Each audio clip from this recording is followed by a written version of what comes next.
Have you ever heard the saying, "No two snowflakes are alike"? Is it true? Well, keep watching for the answer. Snowflakes are part of the cryosphere. The cryosphere is the term for all frozen water components of the Earth system. This includes things like icebergs, glaciers, permafrost, but also includes snow and hail. Cold water droplets freeze onto dust, pollen, or other particles in the atmosphere and form ice crystals. As the ice crystal becomes heavy and falls, water vapor from the atmosphere accretes on top of the already existing crystal and creates snowflakes.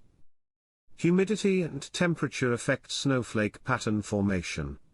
When a flake falls through the clouds to the ground, spatial differences in temperature and humidity, and differences in the fall path mean that two flakes will never be exposed to the exact same conditions.